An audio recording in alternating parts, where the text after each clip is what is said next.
All right. Good afternoon. And I thank Senators Murray and Schatz for being here.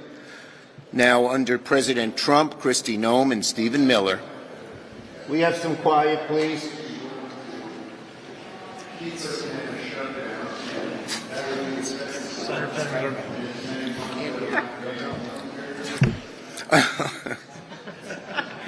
Good afternoon, everybody.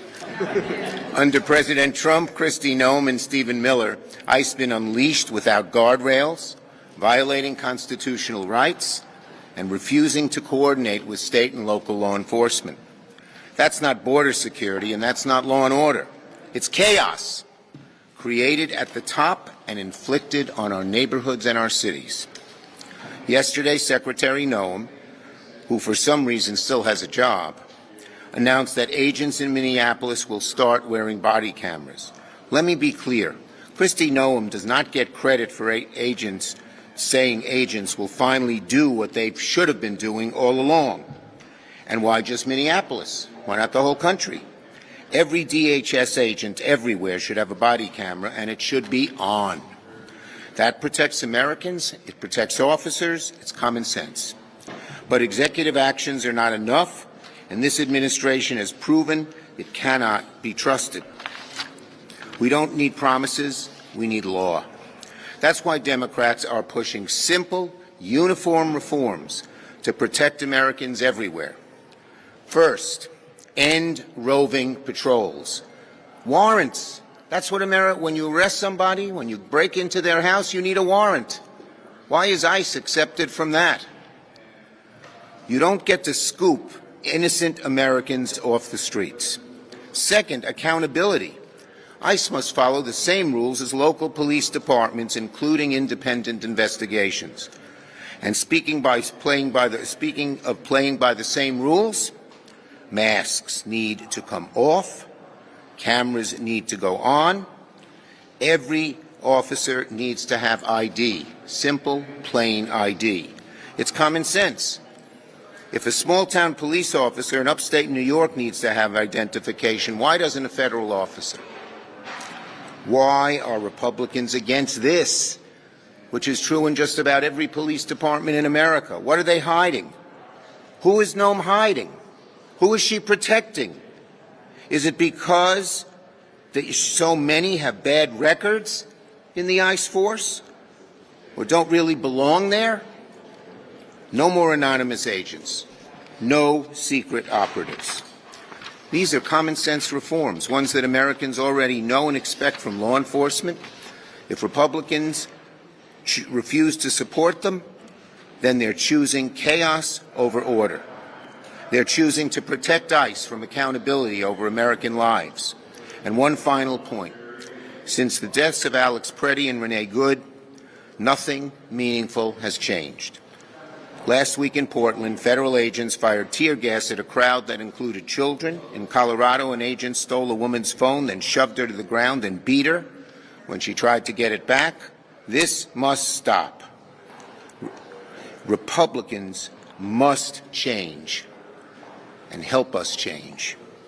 They need to work with us and legislate now. Senator Murray. Last week, we wrapped up 11 of our 12 funding bills and passed those bills that rejected the devastating cuts from Trump and the House Republicans.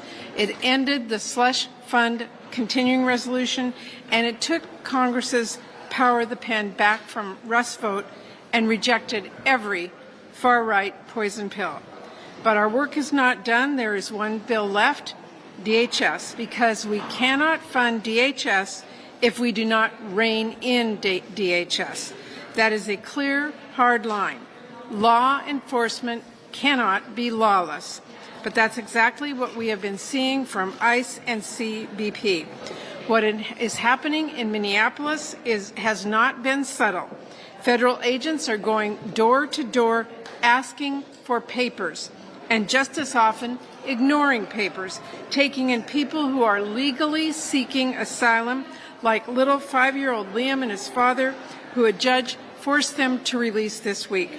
We have people that have done nothing wrong being abducted by masked agents with no warrant shipped across the country and herded into overcrowded detention centers for who knows how long. Some of them, taken in Minneapolis, mind you, are being left out in the street in Texas. No way to get home when ICE is forced to grapple with the reality they were here legally all along. The response to this lawless catastrophe has been understandable. Outrage from everyone who believes this is a country where law, order, due process, and basic human decency matters. People have protested peacefully. People have documented the chaos as legal observers, and the Trump administration response to that has only grown more unhinged and infuriating. We saw protesters tear-gassed, even as they were pinned on the ground. We saw the shocking murders of Renee Good and Alex Preddy, and we heard the administration lie every step of the way. They lied about little Liam and his dad being here illegally. They lied about Alex Preddy brandishing a weapon and called him a terrorist. And just this week, we all saw a video of a woman who was abruptly cut off, pulled over, guns immediately drawn on her, nearly arrested before the local police stepped in and saved her from ICE. And yet the Trump administration is trying now to lie about that too. Enough. We are not going to fund a rogue department with its unchecked agents and officers. We're going to have accountability at DHS, or there will not be Democratic votes to fund a lawless agency. If Republicans refuse to make the changes the American people are demanding, they are forcing a Republican shutdown of DHS. The chaos, the brutality, all of it has happened at the explicit direction of this president and a Republican Congress that wrote him a blank check. If Republicans want Democratic votes to fix this, then they need to understand that half measures won't cut it. It really is that simple. This is somber stuff.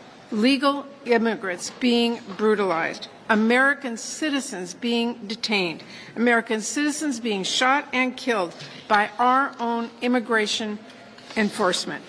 The Trump administration needs to take these abuses seriously and understand that what Democrats are demanding is reasonable and it is necessary. End the roving patrols. Hold federal agents accountable and hold them to the same standards as local law enforcement on the basic things like use of force. Get masks off, get body cameras on, and ensure proper identification. So my message to Trump and this entire administration: stop the lying, stop slandering American citizens and lawful immigrants, stop insulting our intelligence, and spitting on the Constitution. This country sees right through this. The people recognize that Democrats are fighting to protect basic American principles and basic American rights. My message to Republicans: we are at the table. We are ready to negotiate serious measures to rein in these rogue federal agencies. We are focused on getting a bill, and it has to be a bill that reins in the abuses we are seeing done by ICE and CBP. Americans deserve accountability. We will settle for nothing less. Thank you, Patty.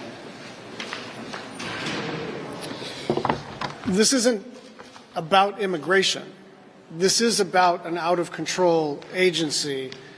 And I want to be really clear, this is not a Democratic wish list. This isn't about trying to enact immigration reform. All we're asking is that this federal law enforcement agency operate like every other law enforcement agency operates in the country, that they hold themselves to the same standard that your local police is held to.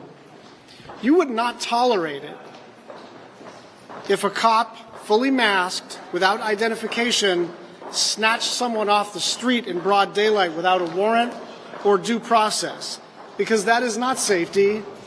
That is government thuggery. That is government thuggery. And so one of the reasons that people are so exercised, not just Democrats, not just progressives, but libertarians and Republicans and people in urban communities and rural communities and suburbs and exurbs, everybody is angry because this agency in particular is out of control. This agency in particular is out of control, and we're not demanding a series of reforms that have been our long-time political hobby horses. This is not an immigration debate. This is about the rule of law. This is about whether or not someone can present themselves to you as a law enforcement officer and not have any proof that they are a law enforcement officer. And so the next 2 weeks are about putting an end to that. Agents need warrants. They need to properly identify themselves. And if you talk to anybody in law enforcement, a service member, a federal law enforcement, a state sheriff, county PD, they all say, I'm Officer so-and-so. Here's my badge. That is part of public safety. ICE is asking you to say that the rules don't apply to them. The basic expectations of police conduct don't apply to them. The Constitution of the United States doesn't apply to them. And I think Americans across the political spectrum and across every geography are saying enough is enough. Ready for your questions. Go ahead.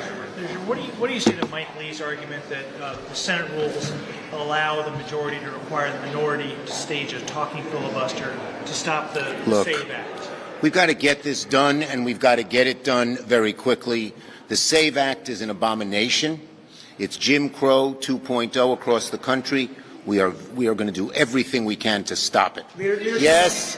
Thank you, Leader. Leader Jeffries just said a moment ago that another CR is off the table, but Leader Thune just said he doesn't think that it's going to be enough time to secure the meaningful reform that he wants. How confident are you that you can achieve that by? If Leader Thune negotiates in good faith, we can get it done. We expect to present to the Republicans a very serious, detailed proposal very shortly.